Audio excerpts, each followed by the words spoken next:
What's up, everybody? Welcome to episode 98 of Log Talk with Pert in Your Outdoors. This is your host, Billy, and this week we are joined by Andy Bush, a local Western New York boy here, and he is started making his own custom turkey calls, diaphragms, as well as getting into slate calls, pot call style.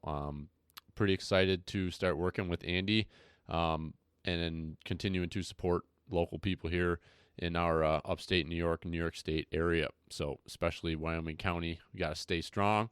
So Andy is going to be on with us, and we're going to chit chat and talk about kind of all kinds of stuff. We were all over the board on this one, so not like a hardcore turkey tactics type discussion. We were kind of all over the place. So really fun discussion, getting to know Andy, and I hope you enjoyed as well. Couple of quick housekeeping things. Shedfest is plugging right along, so I did get the shirts ordered this past Friday. I got those ordered, and everything was set up with National Deer Association for your memberships. So if you are participating in the contest, we have everything in the works, and should be in good shape for getting you your shirts by the end of the month as promised. So definitely some opportunity to still find some sheds out there. I know I've seen a few more posts come through, and if you've been following along with us, you saw that we found, unfortunately, a big deadhead on Saturday. We found a buck that we knew as Dagger, pretty good deer. We didn't realize he was as big as he was until we put our hands on him. We had pictures of him, and we had pictures of him, and we think we found one of his sheds back this time last year we found a shed. So 2020 we had found a shed early, and he was a buck that we were kind of after. We were calling him triple brow for a while. We had a little bit of a brow tine theme going last year. So we know double brow or split brow got shot. That was the target buck we had. And then this triple brow turned into what we know as Dagger. He is no more. Beautiful buck, and go check out those pictures and the videos on our Instagram page. Taped out roughly at 146 inches. So what a shame. Would have been a stud of a buck this upcoming season, but hopefully he was out spreading his genes, and maybe that's why he didn't make it through the winter. Maybe he just had too much fun in November. So we got that. Keep that stuff coming. If you find stuff throughout the month, it is open to, just keep tagging, keep finding, and we're going to probably start wrapping it up towards the last week, and we will announce the winners at the end of April. So stay tuned there. And we are also going to be announcing, and probably by the time the podcast comes out, we will be announcing a raffle that we're going to do to benefit our local chapter of the National Wild Turkey Federation, the Crossroads Limb Hangers.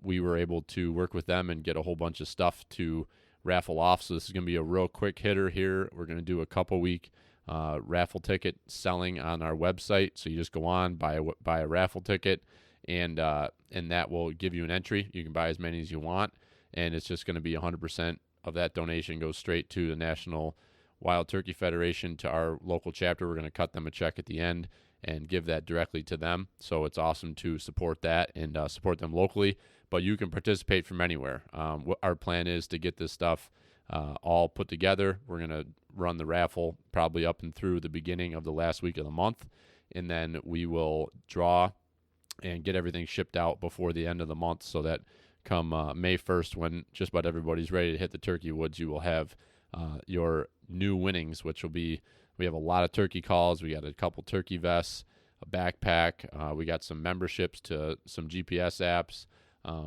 Onyx and Basemap. We've got, I'm trying to think of what else Jimmy's got. He's got decoys, bino harness, you name it. There's a ton of stuff in there. So we're going to do a live video probably Sunday night, which I'm recording this on Sunday evening. We're either going to do something tonight or we'll do something Monday just to run through the stuff. So check out our pages and check out what we've got there. Should be a really exciting contest, and real quick, something different, and benefiting a great cause. So thank you, everybody. Enjoy this discussion. Appreciate your support. Have a great week, and keep fading them.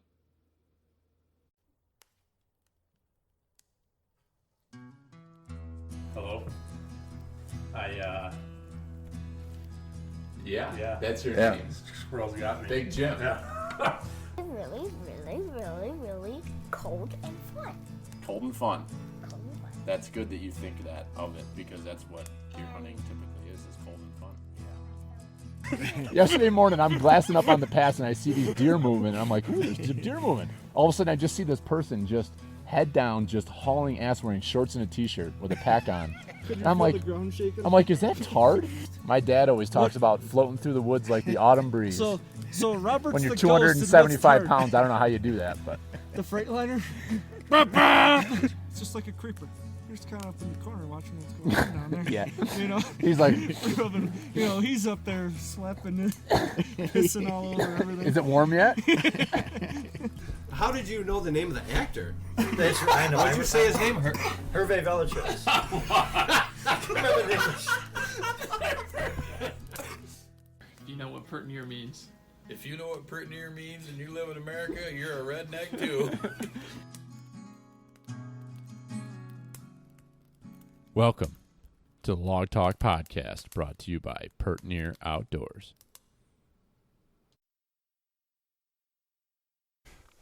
All right, take two. This is an impromptu redo of the beginning of our discussion from yesterday. Andy Bush, welcome to the podcast. Yeah, thank you. Podcast redo, part 2.0. Part 1.2. Yeah, yesterday we started. This will pick back up about 10 minutes into our discussion yesterday, and the batteries had died, and we had just fired things back up, and that's where the discussion will pick up after this. But Andy just ran me over some turkey calls and some stickers, so I figured we'd jump on here real quick and make it sound a little better. Yeah, and just give you a chance to introduce yourself, because that's what we missed. So if you want to just kind of go ahead, introduce yourself and what you're doing with your business you started. So, yeah, Andy Bush, own Bushwacker Custom Calls here in North Java, and we make diaphragm calls, and then soon to be we'll have some slate calls here coming out here pretty soon. So yeah, it's actually kind of interesting because we've already got the podcast recorded. Yep. And people will basically get right into the meat of it. But what we end up discussing here, we kind of talk about all kinds of things with your calls, your history hunting, deer hunting background, competitive archery stuff. So we kind of get into all those different things. But the main thing that was missed was the discussion about you getting going, starting the turkey calls and building them. Yeah. So I guess the background why I got into it. What we were. Yeah. So growing up, always ran mouth calls, but never really could find something that I really suited me or made the sounds that I wanted to make. So instead of going and buying calls average from $10 to $15, looked into it and just started playing around, making my own, getting the sounds that I wanted, and kind of ran with it from there. So started out just wanting to make something that I could make a turkey gobble with and then kill a turkey with, and then once I got that, it was let's make some for my friends, and just kind of took off from there. So yeah, and after, again, nice part about doing this after the fact is that we didn't actually, during our discussion, we didn't really use any of the calls or nothing, but I got to tell you, because you didn't actually call until after we were done, and it made me realize how bad of a turkey caller I am with a diaphragm, because you have the cadence, and you were saying some of the guys that you really look up to and that you listen to for try to get their cadence as well as listening to the birds. So I think just in that discussion with you and then listening to you call with your stuff compared to what I was hearing when I was using them with the same cuts, it gives me an idea of what to work on, and the cadence, because I think you kind of get into a rhythm a lot of times with a call, and you think that's what you want to do, but you're not saying the right thing.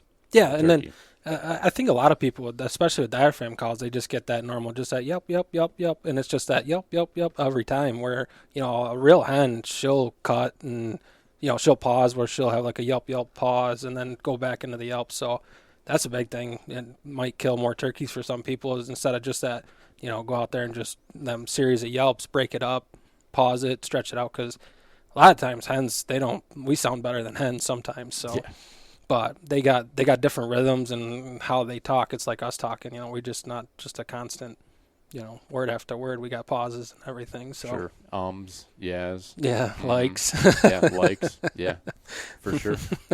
That's all. I just wanted Yeah. to kind of catch up on what we didn't, what we missed, and what we lost yesterday. Yeah. So I think that'll That work works. fine. Yeah, I works just out. didn't get a chance to like have the intro of you, and I was gonna do it myself, but Mhm. much rather have you do the It works. hi, my name is Andy routine. So all right, man. All right. Thanks a lot, Yep. and excited about what we've got Yeah. coming in the future, working together with you. Got some cool things coming out. So Yes, sir. All Okay, right. everybody pretend you didn't hear any of this, and then enjoy the discussion. We're back. That's what happens when you're a low budget operation and you're trying to reuse batteries. stealing the kids' batteries out Yeah, of his exactly. toys. Poor Billy, his Spider-Man won't make noise later. But I forget what we were talking about. Just learning how to make how to use calls and how to make the noise. Yeah, you're with talking about diaphragms you're and- talking about being the way you learn, and like with people coming up and like learning turkey calls, the best thing to do is learn from an actual hen. Try to recreate. I mean, best thing to do is mimic the real thing. So and Yeah. then with everything that you can find online now, you can just get a video that rolls of a hen yelping, so you can kind of recreate that. And there's even some pretty cool, like there's an app, there's like Turkey Tech or something like that, where you can actually like record your call and then kind of like mimic it up to I think it's Scott Ellis or something like that. So No kidding. And That's then a cell phone app.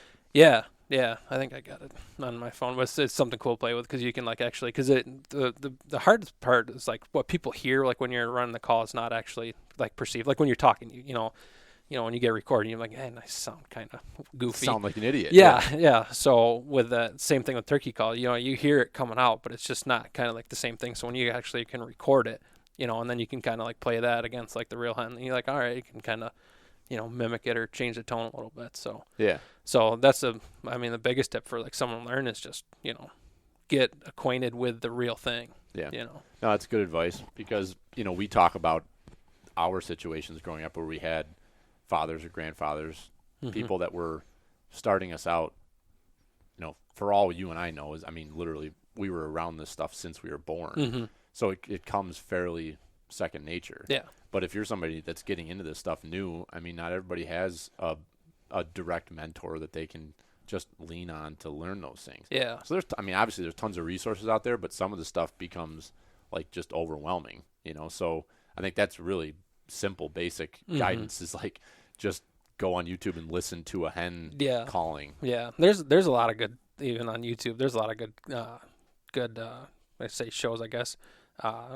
Shane Simpson calling all turkeys. He's got I think it's like mastering mouth calls or something like that, and he breaks down like it's mechanics of mouth calls, and he breaks it down.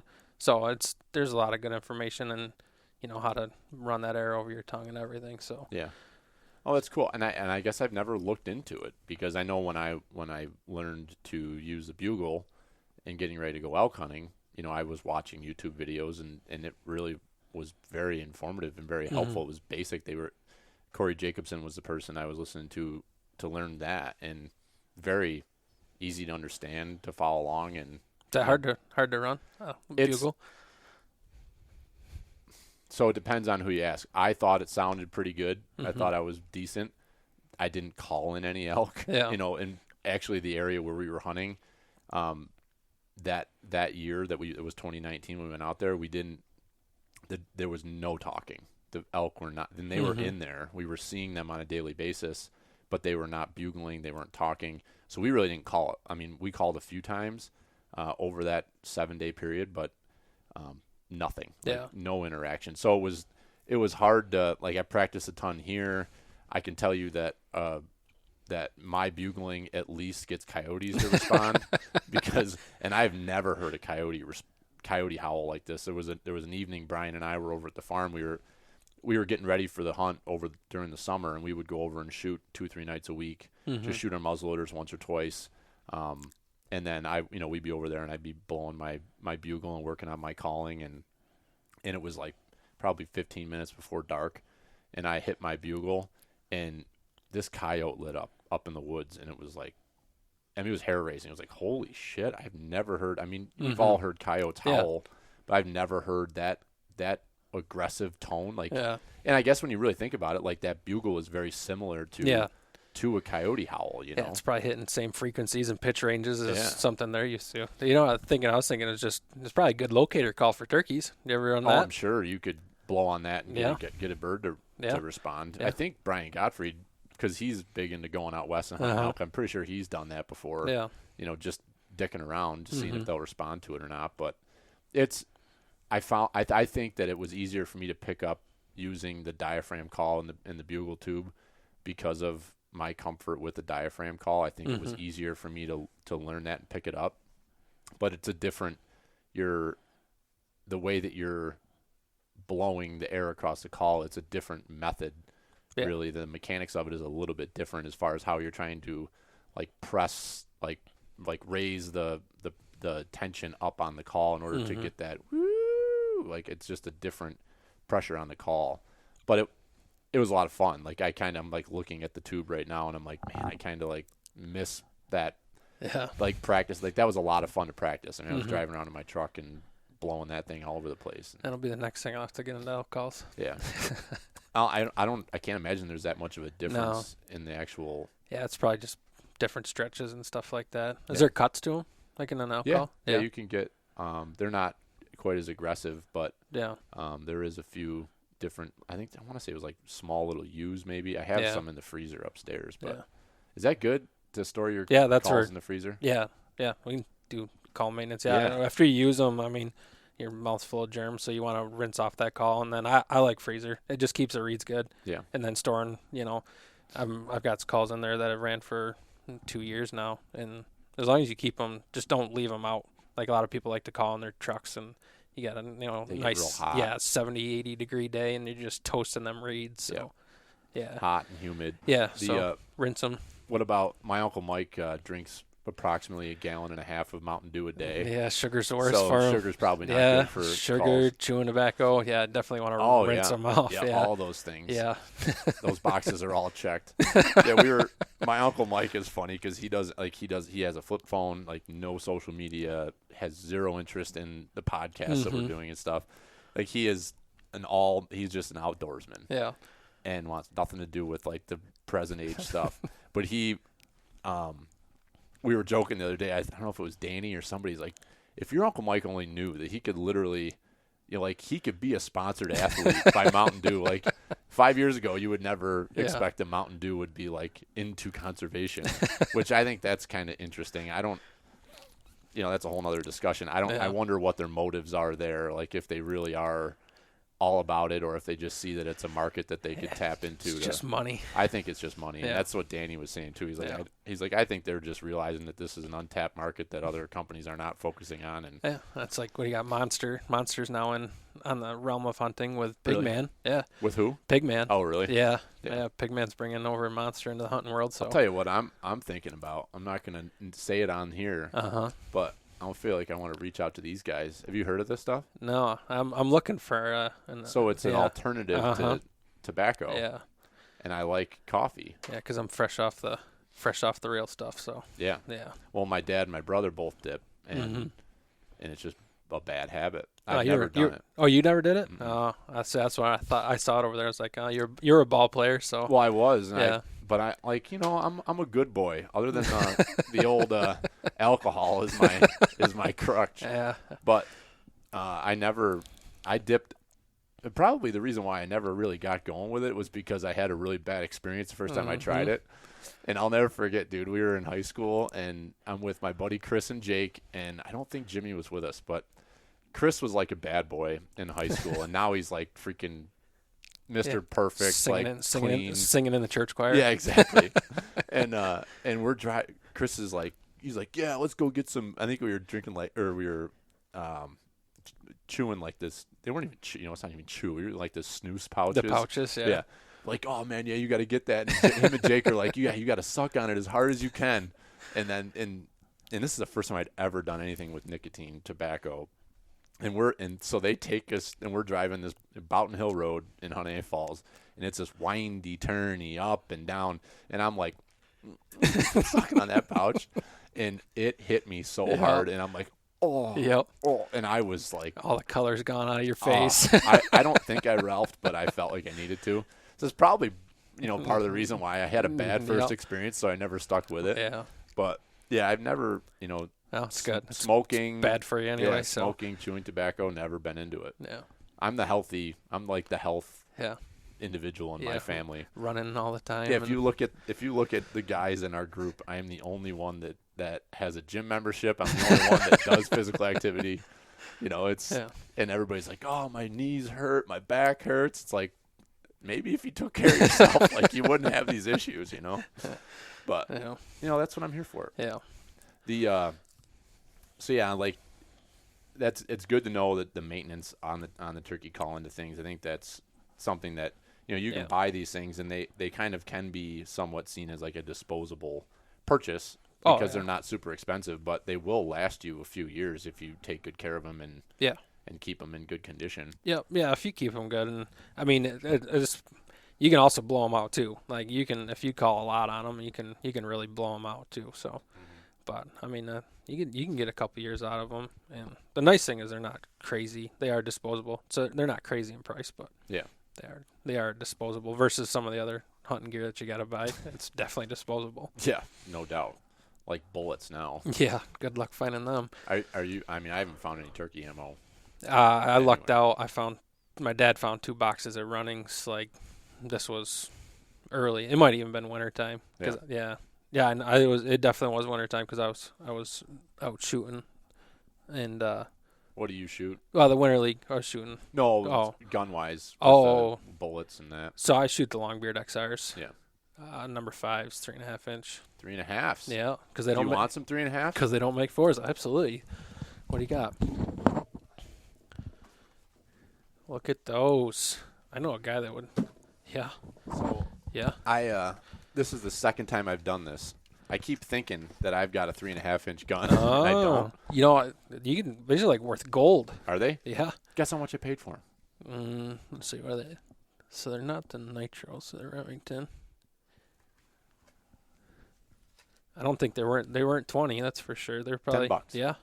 You could probably triple the way bullets are right now. Yeah, no one can find. But them. I'm just looking just to have somebody. I would just take what I paid for them. Yeah. Because I was at Sportsman's Warehouse in Henrietta, and I'm just always kind of, when I'm out and about for work, you got to go to the bathroom somewhere. Those are my pit stops. I swing in, I go in and just do my loop, check the ammo section, check the clearance rack, see what's going on, go to the bathroom. Yeah. And they had a whole shelf of those, and I was like, mint? I still have.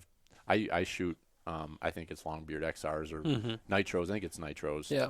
But I just have a Ziploc bag of freaking. I'm not good with that stuff. Like, they're like, how's your gun pattern? And like, I don't freaking know. That's probably why I miss birds, is because I don't put the time into that stuff. But they had that shelf of those, and I was like, oh, $10 for 3.5 inches. I'm like, perfect. You must have caught it just on a stalker day, because that place has been empty. Bare, empty, unless you got some crazy big, elephant gun caliber. That's the only thing they got. So right. Yeah. Like I bought a couple flats of Target loads or Target 12 gauge stuff back during the summer, but I've basically just stopped shooting my guns. Like I'm not target shooting because I have plenty of ammo, but I'm not gonna just be out blowing it. I was talking to a guy at work last night, and he said that one of his neighbors was just ripping off rounds the other night, and he's just like, instead of hearing bang, you hear just cha-ching, cha-ching, cha-ching. It's like, man, it must be nice to have some money, or you can just go rip off some rounds right now. Yeah, for sure. So the only thing I'd be willing to shoot right now is 22 rounds. That's because I have so many. Yeah. And it's, whatever, 22, but. Yeah. So you can look at those for a few minutes here while we sit here and think about if you are interested or somebody else you might know might be. Well, I'll definitely take them off your hands. I'm not going to let bullets go away. Yeah. So. No, that's good. So, we're all over the damn place. Yeah, we were talking turkey calls, and so we were talking diaphragms. I like the calls.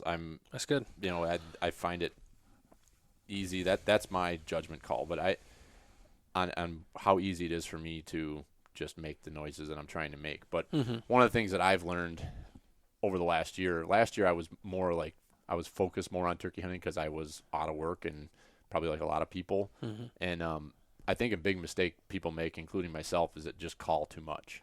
Oh yeah. It's like I'm curious how when you approach the woods, when you approach a situation, like, are you calling a lot? Are you making much noise? I mean, it's great to have these calls, but are they a huge part of your game, or is that You almost got to like take temperature of the bird and see how it is, how he's reacting to the calls too. If he's gobbling, then you really don't. And if he responds to your call, you really don't have to call too much, and you definitely can overcall. Because, I mean, the normal nature of the turkey woods is the hen's supposed to go to the gobbler. So if you're calling to him, he's just going to sit there and strut and wait for you to walk over to him. So, so if, say you're, got a turkey in the tree, in the morning, and he's gobbling, a couple light tree yelps, just to let him know that you're there, and then kind of just wait till he hits the ground and then kind of see how he's playing. At that time, if he's still gobbling his brains out and coming your way, you don't have to make a call. Yeah. And then, I throw a hen into the situation. It can be good or bad. If you can get it to where, there's normally it's with hens. It's either you can get them really fired up, or you kind of got to like sweet talk them, and you either got to be enemies or you got to be friends with them. So it's kind of, I shy away from calling until you know that you kind of really got to maybe lay it to them, but. Yeah, I'm kind of light on the calling. Yeah. Yeah. Yeah, and the more I spend time around people that are successful turkey hunters, the more I find that that's a pretty consistent message. Like, people that are killing birds, they are very they're very able to read the situation and figure out whether they should call or should not call, or call lightly once and let the bird get curious. And oh, we've all been there. I've been on hunts where I've definitely overcalled, and you just you fall in love with hearing that bird gobble. Yeah, absolutely. So that's the biggest thing. You got that aspect of him sitting there, and he'll gobble every time you make a call. So you just want to keep letting it rip. But no, it's just a learning thing. You kind of gotta, you learn from them situations, and then you just adjust on the next hunt. Yeah, the bird I missed last year had to be like right around the 20th, or it was the last week or so of the month, and he went by my cell cam, and I got a picture of him, and I was sitting here at home, and it was like 10:30, and I said to Sarah, I'm like, this bird, he's in the woods, he's by himself, there's no hens. I'm like, can I go? And she's like, yeah, go ahead. So I ran over there, and I sat down, and I hit the call. I was using my diaphragm. I hit it probably once. I think it was literally just one, yelping sequence, and he just fired. I was like, holy shit. So I called just a couple more times, and he came, and he just stood out there at like 50, 60 yards and just back and forth, just gobbling. And I would. Are you like open hardwoods? It's kind of like cedar. Yeah. Cedar woods. Where he could see a long ways out. He could see a decent distance. The foliage was on at that point, so it was a little bit thicker, but my approach was from trying not to call so much, I wouldn't call hardly at all, and then when I did, I was just doing like really, really, really light, really light yelps. Yep. And he ended up somewhat committing, but he kind of was working around, staying at that like 40-yard range, like working around me. Yep. And I kind of got to a spot where I was running out of distance to my left that I could shoot, and I decided to take the shot, and I don't know, there was BBs all around where he was, but whether the pattern just wasn't tight enough at that point or what, I don't know. But that was the first time that I've ever been on a long beard by myself and feel like I handled the situation fairly well and just didn't close the deal. But I'm just sharing the story on how that all went down, but I feel like just overcalling is a huge thing. And well, it seems like you played it right. The biggest thing probably with that turkey, it's like every situation has got a little different, but he probably could see, he's just up there strutting, kind of waiting for you to pop out. If he can see, he's not gonna, So, but you got to kind of play into the hand that you're dealt there, though. He can't kind of pick and choose where they are. So. Yeah. And it's like that's a lot of the area around out this way. We do have the rolling hills, but we don't have some of the real extreme topography, and especially where I'm hunting out here, it's flat for the most part. You have like little tiny slopes and drops, but you don't have that terrain to work. Yep. Whereas the birds can see a long ways, and they know they know the property. That's where they live. Yeah. They know when they hear something, exactly where that bird is, and they should be able to see it if it's there. Yeah. Are you a big decoy guy or? Yes and no. In the woods, no, just because, I mean, you can, well, like we were just saying, the scenario where you can kind of look around. A lot of the times, normally turkey season, that, like you said, that foliage is coming up, so they can, they're still searching. But field edges, yes. Like if I got a bird roosted on the edge of the field, definitely gonna throw like a jake and a hen out there just to, get that scenario where you can see. And then because if you're trying to call on the field edge, I mean that's the worst case scenario. They can look across that field and not see anything. So, Yeah. But yeah, I would say definitely field. Sometimes in the woods, depending on like if I know if it's gonna be like a big, open hardwoods where they can see forever, I'll throw a hen out there. But a lot of time with the hardwoods, like if you're, if you don't get them off the roost and you're kind of just walking through and they catch you by surprise, you really don't have time for a decoy. So Yeah. But yeah, not so much in the woods. That's what it seems like it happens to me when I have opportunities. It happens so quick that Yeah. I don't have the time to put them up. So like I'm always carrying this stuff around and I never use it. So Yeah. It's like I carry them. I carry the jake and the hen, at all times just because, you get in that scenario where you can throw it out and it might help or it might hurt you. I mean, I've had times where they see that decoy and they're gone. Yeah. So, but yeah. What do you use for decoys? The Avian X. Avian X. Yeah, I got the new the HDR or whatever, that half strutter or whatever they got there last year. They came out with that's really cool. I mean, it looks good. Like you had someone walk up on it, you could get in trouble with that decoy. It's really good looking decoy. And then just a normal. I had an upright hen and did not like how birds reacted to it. Just they kind of like spooked. Almost just cause, like it was an alert hen. Yeah, type because deal. how high their neck was stretched out. When I first got it, I thought, well, a good visual because it is stretched out. But I had birds just kind of shy away from it just because it did look like an alert hen. Yeah. So now I just kind of went with the feeding, more, relaxed. So, but I really like avians. Their decoys are. Yeah, and they seem fairly affordable. They're not crazy Yeah. expensive. Yeah. I mean, I hear people talk all the time about the Dave Smith decoys, and they sound like just ridiculous. But Yeah. you're going to pay for them. Oh, yeah. But, I mean, if you're a big time turkey hunter and that's what you do, Yeah. like I can totally see the value in it. Yeah, the quality. I mean, definitely quality's there. It's just how much you want to spend on. You can go crazy on this stuff. Exactly. Yeah. So, Yeah. I did you get a bird last year? Or? Yep, just one. Yeah. Yeah. Which that's normally I get one and then I kind of just I'll go around and call and chase Help around other people. Yeah. Our numbers are down. It seems like from when when I've started hunting. Yeah. It used to be we go into any block of woods and you could hear a bird gobbling, and now it's you struggle to. I haven't seen the birds in the fields this spring. I don't know if you've been seeing them or. Yeah, so we're getting a slight uptick in numbers. So we got one flock that's like 20 or something birds that we've seen, but it's mostly hens with the last year's young. Right. Yeah, I think they had a good spring last year. Yeah, it was fairly dry, so it's good nesting conditions. But yeah, so I'd definitely not seen them so far this year, and even not hearing them. I've been every morning. The nice thing about working third shift, I can get out and just go hit the woods. So I've been listening about every morning, and it's tough. Yeah. It's still early, It is. but Yeah, I mean we've been getting a little here and there, getting some pictures, but yeah. definitely is not. Saw that one Jimmy's Yeah. got there. Well, I posted the picture of the bird strutting right in front of the camera yesterday, and then Jimmy posted on our page later. He got a cell pic from I think that was at camp of a couple birds going by the camera. Yeah. Which was funny because yesterday morning him and I were talking on the phone on our way to work, and we're like, man, we haven't gotten any pictures recently. And then our Cuddy Link system at the farm, every hour it sends us. So it's at 8 a.m. I got a picture from 7 a.m. and that bird was strutting right there, which is good to see. Yep. Interesting. I did get a picture a little bit later, and it looked like it was just no, it wasn't at that camera. It was on the other side of the road. But seems like they're hanging around, but they aren't. They're not. There was a gobbler hanging on over there last year by himself, and then hens were coming over there every once in a while to check him out. But that's where I killed. That's my only longbeard I shot, and I shot that in 2018 or 2018, and I shot him on that side of the road, and that was opening morning. Like shot that bird at like.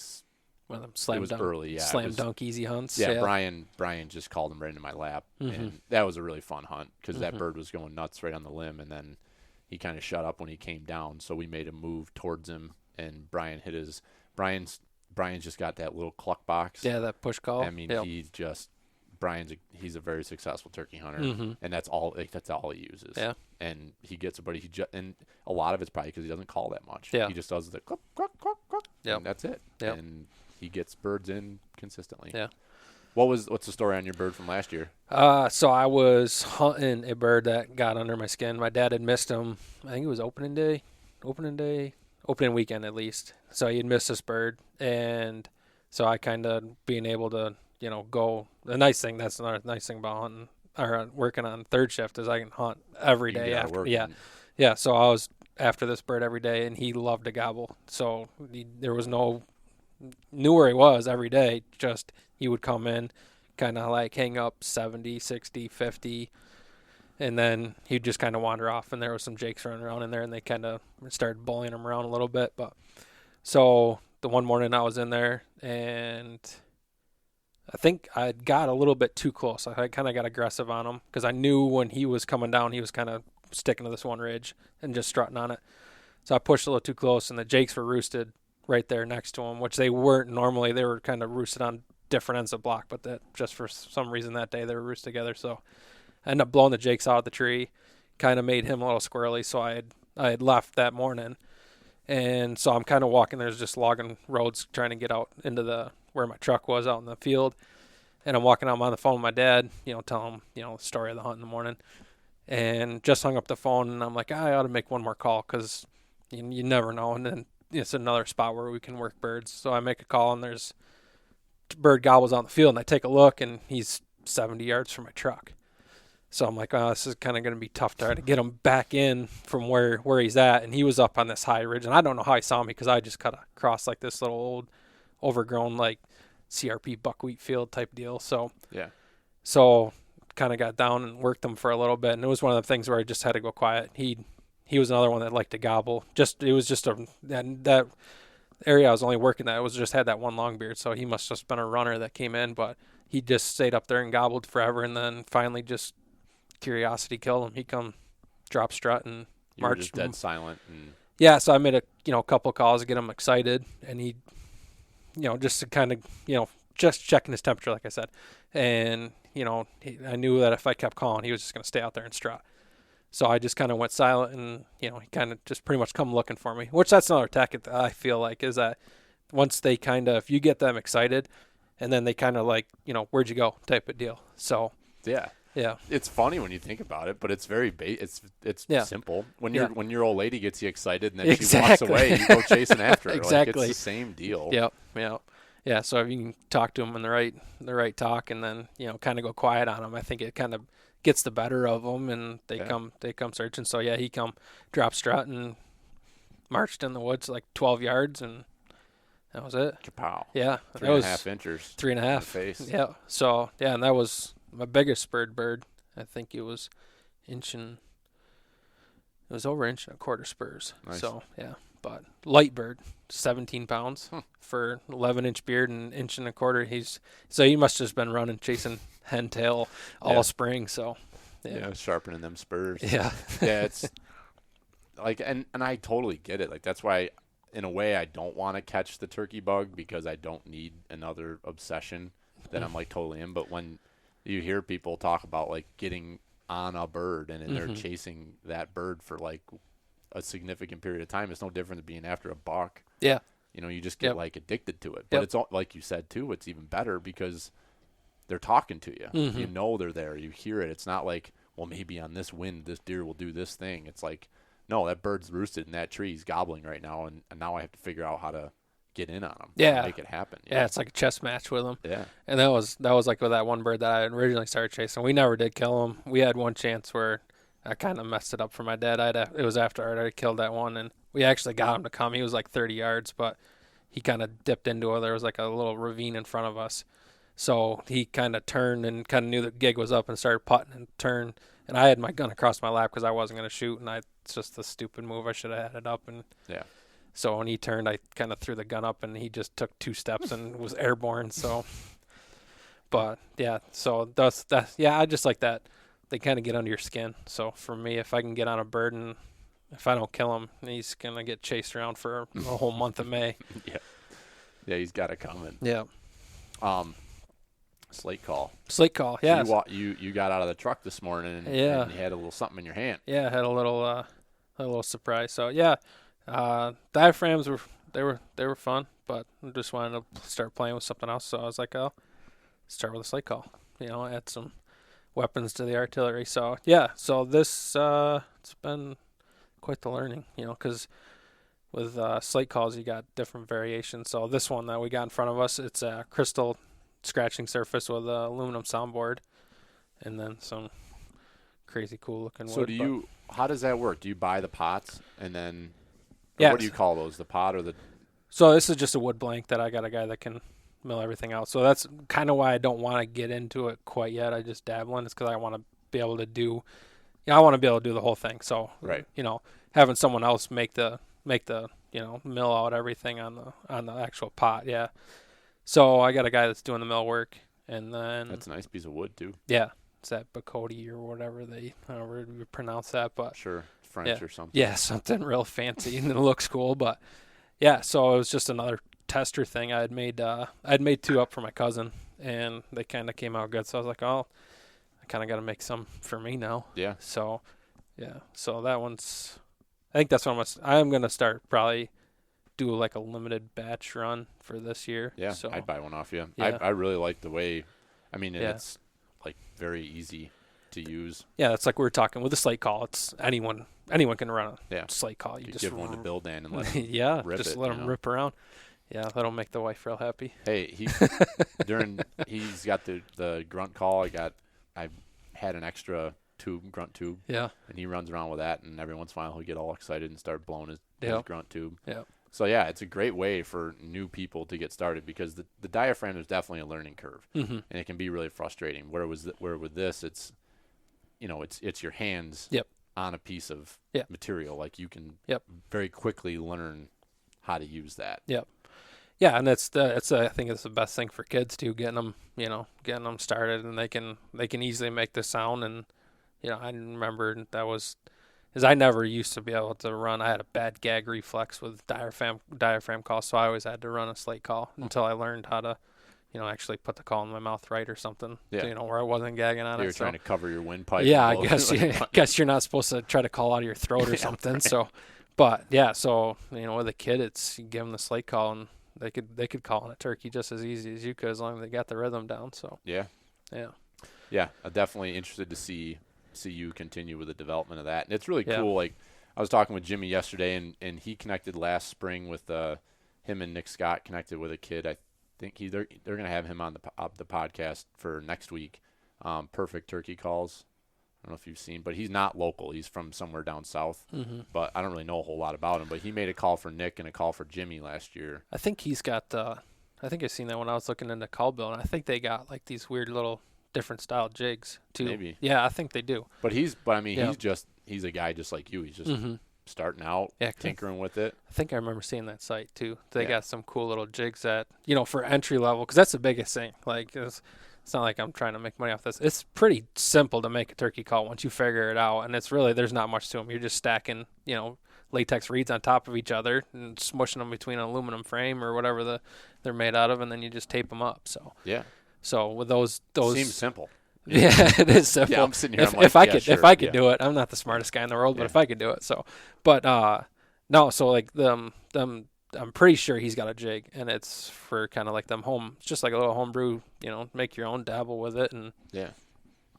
So we're gonna get him on here. that'd be interesting to hear that one. Yeah, and I think it's cool to have kind of these little like curated. I'm interested in that stuff. I like supporting local. I like knowing who made the product and the story behind why you got into doing it. So like I definitely encourage people, and there's you.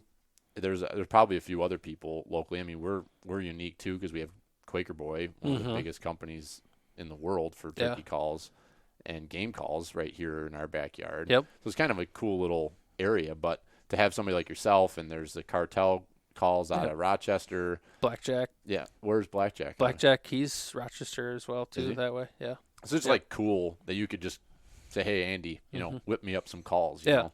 Like I would much rather do that than Yeah. like go on some big, go into a big box store or go to some website and buy something that you don't know the connection to the product, Yeah. You get that personal level too. It's like I said, if a call didn't work out for you, I can kind of, if I can hear it, then I can kind of tweak it to make it better. Yeah. Because everyone doesn't, you can make a generic call and, you're going to have different outcomes between different people, the way they run their air. So, but if you can that's the nice thing with the personal level. Once I make some calls for you, I kind of know how they are, and then I can, continue to make the calls for you that way. So yeah, it's that good personal level. How'd you come up with the name Bushwacker Game Calls? Well, Andy Bush. So actually, I Simple. did. Yeah, I did. I think last year when I was like, all right, I'm gonna start making some calls. I put something up on Facebook just on my personal page, and I was like, all right, I'm gonna make a turkey call company.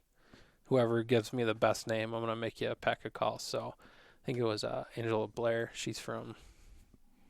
She's local here too. Okay. So yeah, she's like, how about Bushwacker, since your last name's Bush? And that stuck. I kind of had that kind of rolling anyway, but yeah. Well, it's yeah, perfect because the reason why I asked that, and I don't know if you've caught it on us, but like Dallas and Brian call themselves the Bushwhackers. Oh yeah, because drinking Bush the Bush beer, yeah, and yeah. they love whacking deer. Yeah. So they call themselves the Bushwhackers. I was Yeah. like, this is a match made in Yeah, heaven. it works out. Bushwacker Game Calls, the Bushwacker Deer Hunters, but it's I love it. I think it's cool, and so you're like, how you don't have an online store or anything? You just are doing through Facebook. Is that how you're doing it? Yeah, or? just order through Facebook. I just kind of keep it simple. You Yeah. know, it's not like I don't want it to get too crazy. Like that was my biggest thing. I didn't want it to become like something where I wasn't going to be able to turkey hunt during the spring because I'm making a ton of calls. So I'm just keeping it simple. If you want to, order calls, just I'm on Facebook and Instagram, so Yeah. you can order through there. So Cool. yeah, Yeah, and I definitely encourage people just to reach directly out to you on that and yeah. Shoot me pick a your message. brain on and- exactly what you want. And Yeah. It's pretty simple, and especially if you you already know, what kind of cut you already like to run, and then kind of like, the retention's the biggest thing too. If you like, lighter, stretch reads versus tighter stretch reads, so you can whip up anything. yeah, nice. Anything else you want to cover on the turkey call or turkey hunting side of things? I know that you can go real deep on turkey hunting. We could go crazy with turkey hunting, but Problem is it goes too deep, and then yeah, I don't know. I get bored. I like to wander, as you can tell. yeah. I'm curious about your deer hunting background, but mainly the archery stuff, because that's kind of how I met you. Yep. So you seem like you do some competition style archery, or you have in the past. Are you Yeah. still doing it? Or? Past life. No, I kind of just fell out of it. Yeah. Did it I think I competed for 7 or 8 years. So, but we'll start with the deer hunting. Just same thing. My dad, avid hunter, and so when it's not turkey time, it's deer time. So, earliest memories I can remember, him up in a tree and I'm sitting on the ground in a little folding lawn chair next to some downfall. So, Nice. yeah.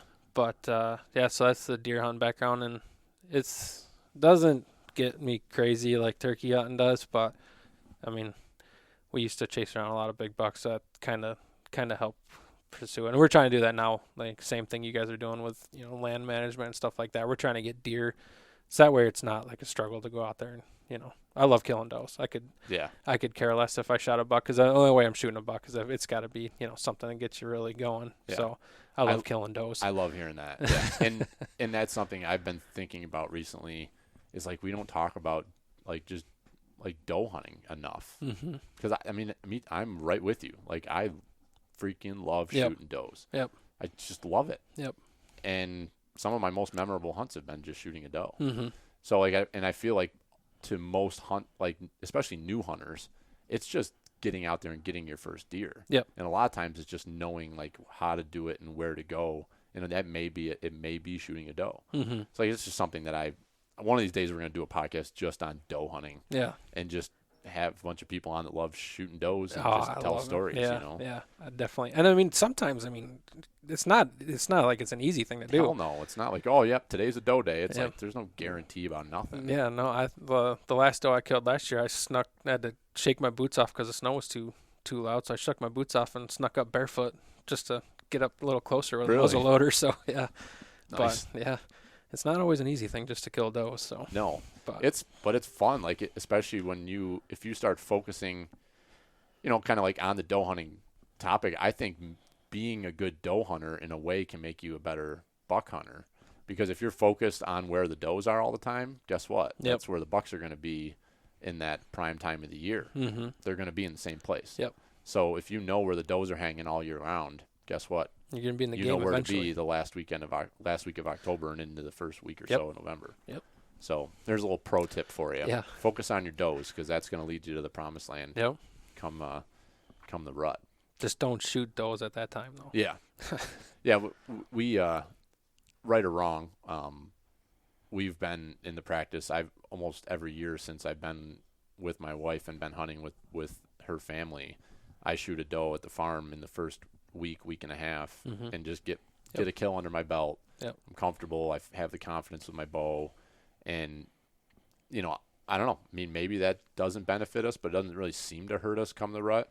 And we usually are shooting them on the edges, not in the woods. We're usually on the edge of a field or something where it's fairly not intrusive. Mm-hmm. Yeah, as long as you're not diving into your, You're going into a bedding area. yeah, to your shoot a prime doe. spots. Yeah. No, I do the same thing. For the first chance I get at a nice, mature doe, it's gonna get an arrow. So, Yeah. but I think it's just the biggest thing is shake the nerves off for that first time. Yeah. Yeah. You So, don't want the first first arrow being flung out of your No. bow on October 28th to be at a buck that you're Yeah. fired up to shoot. Yeah. My first year hunting, first year I could bow hunt. So this one we were 14, I think. That was when we could start bow hunting back then. Mm-hmm. First 15 minutes into the stand, 115 inch 8-point. Got ruined right off the bat. So yeah, now I like shooting does early. Yeah. Rather shoot the doe early than the buck. So Yeah. Break the ice yeah, quick. yeah. On the archery side, so you kind of let's run through that, and then I want to show you a few things because I think that you'd find it interesting. But Is that Genesis? yeah, Yeah. so he's got some really cool stuff coming out. So and being that you're an archery guy, I wanted to show you. Actually, this is why don't we just go right into that? So this is a turkey tote. Okay. So he just designed that up and sent all of us. I just got that in the mail yesterday. So I think that'll actually work fairly well for dragging a deer too. Yeah, that's what I first thought it was Yeah. actually dragging a deer, and you definitely could do that to work out. Yeah, you could wrap that so it gets around both antlers probably somehow. Yeah, or you can undo the knots and put Oh, a yeah. different knot in there to. Yeah. But Yeah, that's pretty cool. he's doing some really cool stuff Yeah. with for archery sort Yeah. of things. And then this is Yeah, I picked up his. going to be a hip bow hanger where you Gotcha. can put it on your backpack or on your saddle. Put it or, on his strap if you're running that kind of thing on the saddle. Yeah, Yeah. because I picked up his bow hanger. I thought that was awesome. Lightweight with the 3D printing, and It's crazy how quick he's throwing the stuff together. Like yeah, that's one thing. I'm probably violating field staff protocol by showing the general public and Yeah. talking about it on Yeah. a podcast. I like that. But this is So have you put that? Have It's you like tried this that is my with new- carrying the bow? field quiver. I haven't used it yet. Mm-hmm. I haven't. I just got this in the mail yesterday, so I Gotcha. haven't used it. But this is designed to go Mm-hmm. Like to over go a over the belt. belt. Ooh, it's a little tight, Austin. Oh, that's because that's got double layer there. Yeah, he doesn't probably have it to So- Kafaru specs. Yeah. So it's made to go over your belt, and then you can just hang your bow over that and flip the loop on there. Gotcha. But for me, like the use I'm going to get this out of a lot is actually just having it on my. I usually carry my backpack when I'm hunting, Mhm. and just putting it on my backpack. Yep. And when you're walking through the woods with your bow, it's like, what do you do with it when you want to use your hands for something? You put it down, or you're trying to put it on your back. Like I put it over my neck, and like have it rest there. But then you might bump your sight or something. So like I can just have this on my belt. Yep. And just put my bow in that, and I can have both my hands. And Does he have that attached? How's he got that? Just strings gonna lay in there? yeah, so your string Yep. would sit Gotcha. down in there, and then Yep. this would go up and over Mm-hmm. to hold your string in there, Yeah. so it can't come out. Gotcha. I like that. So you put your D loop. That's your the D loop biggest would be thing. right in the middle. Because we talked a little bit last year, and I was seeing if you guys are going to do mobile hunting. Because I got big into the saddle 2 years ago. Did you? Yeah, and I think it's awesome. Even I don't like to even just sit in hang-ons anymore. Yeah. I'll Totally. climb up a preset with a hang-on and just hang off the back side of the hang-on, or use it as my platform. So, Yeah. but yeah, that's the biggest thing is carrying everything in, and he's got some pretty good he's got some pretty good stuff to fix some solutions. So And like that's the cool thing. The field staff, like everybody's just kind of, we do a lot of, joking back and forth on a daily basis. We've got this Marco Polo app we're using to communicate. So you're sending videos, it's basically video chatting back and forth together. But there's a few, so like that was something that with the group, a few guys had that idea and designed that. And he printed that up. So, I mean, we've only been doing this for like 3 weeks, and he came up with that idea, quickly printed it, and got it sent out to all of us so we could try it. And they're working on a stick clipping system right now that is pretty, like, really, really just a great idea that has come from just the brainstorming of the guys thinking about their challenges and their ideas. And he's just, like, taking these ideas and putting them in, like, he's doing this in like no time. I can't believe how quickly he's doing it. Yeah, because I picked up like I said, I picked up the hanger, and then I picked up the clips because I run Hawk, so I grabbed his Hawk clips, and they make life so much easier because the stock clips for Hawks are them suction cups are junk. So but yeah, he's got some pretty cool stuff. He does, and it's just little things that can help make your if you're going with the mobile hunting stuff, it's it can get really clunky when it comes down to it if you don't have some sort of a, like, these little unique tools. Like, things don't snap in places you want them to snap, and when you're trying to climb up the tree, like, where do you put your sticks and how do you hold your platform? And so it's really cool to see his company over the last year, how it's grown, and it's cool to be part of it to help test stuff out and kind of move things forward there. But what was your experience with doing the target archery and that? Did you enjoy doing that? Was it quite the hustle, or? Yeah, it was a fun ride for a while, and so I started off. It was just one of the things where we used to go to 3D shoots. Just as hunters, you kind of just practice during the summer and go out and walk through the woods and shoot some foam animals. And at that point, I was living in Avon, and I joined the Avon Bowman there and got hooked up with a good friend of mine, Lou Russo, and he was really big into competitive and probably one of the best archers around here. So he kind of took me under his wing and showed me the ropes and fell in love with it.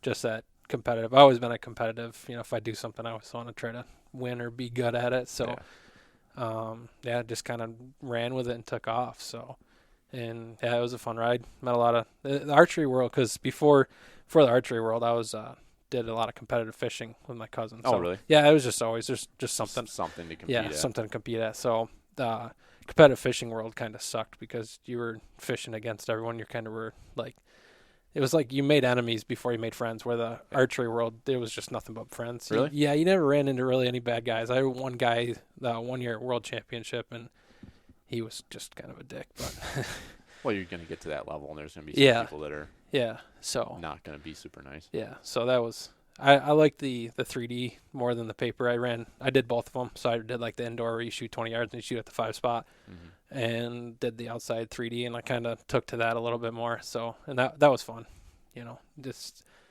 not the number of arrows, but you get, you're outside walking around and stuff like that. So yeah, but that was fun. So, and that was another thing, it was just tinkering too. Once he got into it, I'd kind of got like a mini bow shop in my basement now, where I just, tear apart bows and build them back up and try to make them better. So it was like the same thing with the turkey calls, just wanted to make something better. So. Yeah, something to tinker with and something to perfect. Yeah, I've always been a tinker. Yeah, I see that as a trait you have. Yeah, you're always trying to figure something out. Yeah, tinkering. So yeah, the competitive side was fun. So I just, after a couple of years, it just got to be too much. And then with the Rona last year, kind of shut everything down for shooting. So we couldn't go on any shoots. So I kind of faded away. I was kind of done with it. Got married, and now I'm really done with it because I got a kid coming. So yeah, your world won't end, but it will change. Yeah. When does the baby due?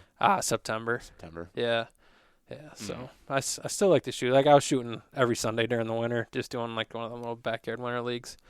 And it's fun. I can't totally get away from it just because I just love shooting. Just love shooting a bow. So that's a nice thing. You can shoot. Got 20 yards in the basement, so I can shoot all year round down there. So it's that's been the challenge for me. It's like, where is I've I just haven't shot, and I want to shoot, but I just haven't, and I need to start preparing because I'm like a month and a half out from Total Archery Challenge, and I want to in May. I don't know if you saw the event they're doing, the Upper Genesee NDA. They just posted it maybe Wednesday or Thursday that they're doing a archery shoot, get together raffle, like field day type deal down in Wellsville. Okay. So I'm gonna plan on going. I think a few of us are gonna try to go. Yeah. It's on the 22nd of May, down there in Wellsville at the turkey time. No. I know, and that's why I didn't even ask my brother because I'm like, there's no way he's gonna sacrifice a Saturday during. Just got to be tagged out by that point. Right. I don't. With these new calls, you should have no problem, right? They're just gonna walk right in.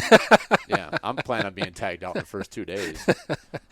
Yeah, no, I have to. We'll see. We have to go down there. Like I said, Play it by ear. Yeah, I love shooting. I'd go down there and shoot with you. Yeah, it'd be fun to get a bunch of guys down there and just get back out and start doing that stuff because that's what I've never. The archery scene is not something I've ever gotten into. I've only done a couple of these shoots, but the Total Archery Challenge was awesome a few years ago. I just loved it.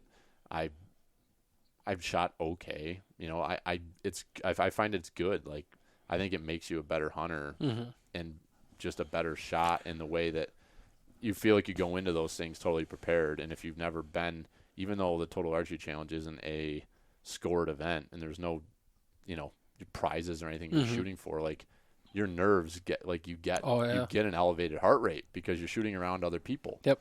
And I find that's a great thing for me because I need that in order to figure out whether I'm just backyard good or if I'm actually like under the pressure of the moment going to be able to make that shot. Yeah, and that's definitely the best place. That's what I learned through the competition.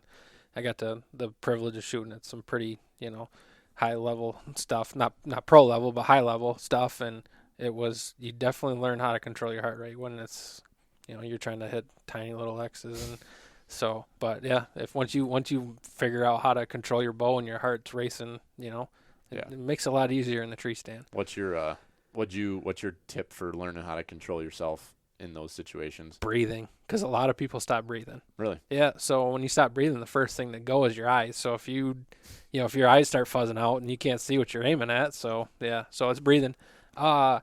And archery's all mental. Like when in the competition thing, the only way to get good at it is you had to be repetitive and you had to get your head out of the way. So you got to take, you're trying to. It's a hard thing to do, and a lot of people when we talk about it, and like we used to teach kids and stuff like that at the bow shop that I was at, and you got to learn how to take your shot out of the conscious and put it into the subconscious and just make it second nature. Yeah. So I think the biggest tip is just practice, make it repetitive, so that way you're not thinking, you're just shooting. Yeah. And then when you're at, it's something that I'm just thinking about as I'm sitting here that I need to do is like stop worrying about what other people think. Like that's an inherent human trait where you're like, oh God, if I miss a shot, they're gonna think I'm a horrible archer. It's like at the end of the day, no one gives a shit. Yeah, no one cares. if you hit a tree, people are gonna laugh at you. Like, and what's that hurt? Yeah. Nothing. Yeah, no but one like cares. I'm sitting here saying this, like that's me. Like I'm worried about what somebody else is gonna think. Yeah. And I'm not like that with everything. I'm really not like that with everything. I don't care in a lot of situations what people think.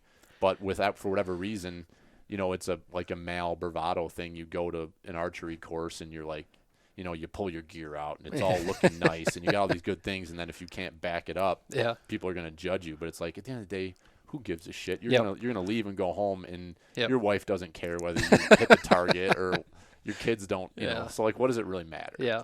Yeah. No, it's just that you don't want to make an ass out of yourself, but no one really does care. And that was one of the biggest things I had to get around when I was shooting was some of these shoots that were like inside. You actually had people watching you, like the other competitors. You get used to them on the line. You kind of joke around with them, but then there was a couple of shoots like the one of the first tournaments that I won was a like indoor 3D, and there was lines of people up behind you, and everyone's just watching you. So you got to try to get that. You got 100 people just staring at you shoot. You got to kind of get through that. So but it helps with the nerves. So and then next thing you know, you got that situation actually live action in the woods, and I still mess it up. You may still come undone, but Yeah, but it can't only help. I mean, Yeah. it can't make you any worse, Yeah. really, unless No. you just become a complete head case from it. But Yeah, it can happen. I've seen it happen with people that target shoot and the whole shot completely breaks down. So, but yeah. I missed the first doe I shot last year. I missed her at 16. Well, I clipped her, just grazed her in the brisket, 16 yards. Competition shooter. I used to shoot out to 80 yards, no problem. And I got a doe standing broadside at 16 yards, and I muffed the shot, and luckily she just turned and whirled, and I 12 ringed her at 35 Really? yards. So, what do you think happened? poor form. Yeah. Yeah, and I wasn't in the saddle, so I can't shoot out of a hang on anymore. I got to shoot You out just of a get saddle. used to that, to the having that. Yeah, I learned how to shoot out of the saddle, which was a whole different thing. Like, you never thought it would be that big of a deal. So I learned how to shoot out of the saddle, and then you go back and hang on, and I think I was probably just leaning or something. Yeah. Yeah, but it was different. Yeah, and in those situations, And I'm just a head case too. yeah. Well, and that happens. I'm glad that's the first step is admitting you have a problem. Yeah. See, we're solving some of the world's problems down here. But most of the deer I've missed that eat me up have been like super close shots and a very steep angle straight down, and every one of them I've missed low. Yep. And that's something that I'm continuing to try to, like last year. And it's just funny how this works out because my shot opportunities last year. See, I shot my doe. Did I shoot 2 does with my bow? I can't remember. Shot at least 1 doe with my bow, and I shot my buck. And my buck shot was like a complete rodeo, and very, very lucky. I mean, I don't know if I would have. It all happened very fast, and the buck was coming at like quartering to at like 30 yards ish. He was on a deer trail, and then he started to kind of almost like angle and like walk away from me, and I'm in my saddle. And I have an adjustable sight, and I'm like, how far? What's he going to be? Because it's not under 20. Under 20, I'm fine. I don't have to touch anything. Yep. But I knew he was over 20, and I'm like ranging the spot. He just got all this stuff going. This buck's on the move. It's a rut. He's not stopping, or he's not going to stop for long. Yeah. When he does, I'm going to have to make my shot. And at some point, I need to draw. And this deer's going, and I go and I draw back, and I just decided, I'm like, I put the sight on 30. I'm like, I think he's like 35. I'm just going to aim a little high. And I pulled the shot and pulled the shot off, pulled through it. And I'm watching the arrow, and it looked like it was going to be a little high. And then all of a sudden I just heard this, like, the arrow kind of like came down like this, and I just heard this popping noise. And the deer like jumped and then like looked around, and he's just standing there. I'm like, what just happened? And I'm pretty confident that I hit a branch, and I'm thinking the arrow was going to go high. Deflected down. And I think it deflected down, and it actually came down and cut his windpipe. Oh, no kidding. Perfectly. I think I do remember you talking about And that. the arrow was yeah. stuck in the ground like this, like almost like it came from the heavens. and that deer went like 10, 15 yards. He just did like a couple bounds and stood there, and it was just like, just standing there. I'm like, what the hell happened? And that popping noise, like, you think of that as like a lung hit. Yeah, you like bust into that cavity. Yeah. Yep. Like you pop the diaphragm or Yep. whatever. I'm like, and I'm looking at him with my binoculars. He's out of range at this point, and I'm looking at him with binoculars. I'm like, what the fuck? Like, there's no wound. Like, what's going on? Yeah. And then he goes like, he just starts like slowly walking, and he just like lays down, and I'm like, what the fuck? Like, what happened? Yeah. And I ended up, that's what happened. But Yeah. like those situations, shit happens. Like things happen really quickly. Yep. And you can practice. So where I was starting that story is like last year I was practicing out of my saddle, shooting like straight down at a target, probably 5-yard distance, but like straight down at the bottom of the tree. Yep. Because that's what's gotten me the last few years. Yep. And then of course my opportunity to buck comes on a deer that's out there 30, 35 yards away, moving. He was stopped when I shot, but he was moving away from me.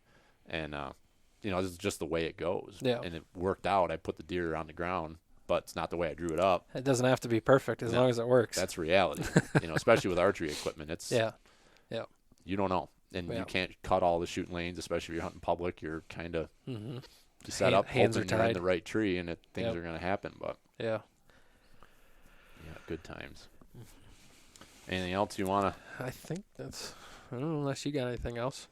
No, I mean there's more I want to talk about, but this is the first of this is what I'm building this podcast on, is like I meet with guys and we get to know each other, and then we'll just just get together again and pick up where we left off. That's a good thing. I'm only up the road just a little bit, so. Well, that's the cool part about this, is like we're continuing to build a network of people that are local here, and just trying to grow the podcast, because I truly believe that there's people out there that if they knew about it would be interested in it, and I'm kind of running into a wall, I feel, with social media, where I'm just kind of like in an echo chamber. Yeah. So I'm just trying to like reach out to new people and get them to share it so I can open up. And that's I like the cool. When I found out about you guys, it was cool because what you guys talk about, like you listen to like a lot of podcasts, and it's a lot of like Midwest or big woods type of stuff. So you guys talking about your hunting stuff here pertains to me. So that's why it was always interesting, you know. Other than when you guys go down to Pennsylvania, then it doesn't help me at all. But. But that's exactly what we're trying to do, and we talk about it all the time, and it's very easy to want to deviate. And I know that if we tried to go after some of like consistently having bigger names on here and having people that have a larger platform from other areas of the country, I'm sure we could grow this thing quicker. But at the end of the day, like I'm doing this because I want to build a network of people that I can be friends with and share stories and help grow our community. Like that's the goal here. And like what you're doing, like everybody has their little part in this, like we're trying to grow hunting and try to grow it, especially get new people into it. And like what you're doing with the turkey calls and what you've done in the past working at the archery shop, and like you meet people and you're educating, you're trying to do that, where like my platform, I'm not a somebody who's an archer that can teach people. Like I could go and teach somebody how to shoot a bow for the first time, but I'm not going to maybe be able to get them to the next level. My abilities as a person is to communicate, is to talk, is to entertain. So like that's what I'm trying to do with this. But then like I get all these other people like you, and like we've had Ben Williams and John Teeter on, and like they're land guys. Like those are people you should resource locally here for that stuff, and just trying to build like the community network that way. So it's a lot of fun. And it's a good resource. Especially being local, keep it local. Keep it local. So one last plug for you, if you want to kind of give people an idea where to find your stuff and how to connect with you. So Bushwacker Custom Calls on Facebook and Instagram, or you can, message me directly, Andy Bush, on my personal page. So, and that's how you get in touch with the calls, and that's it. Calls are $5. I just keep them cheap. And that was the biggest thing for me, is that's one of you talked about how I wanted to get into turkey hunting, turkey call making, was I didn't like the price of the calls. That just didn't work. So I keep them cheap, just that way. If the calls that I made for you, if they didn't work, you're only out, $5, $10, $15, depends on how many calls you made. Right. Versus if you go and buy 3, 4, 5 calls off the store, you can dump $60. Yeah, so I keep them cheap. So that way, if they don't work out for you, then you got enough money to it's not heartbreak. Equipment's expensive for turkey hunting, so I want calls to be the last thing to worry about. So, but you can order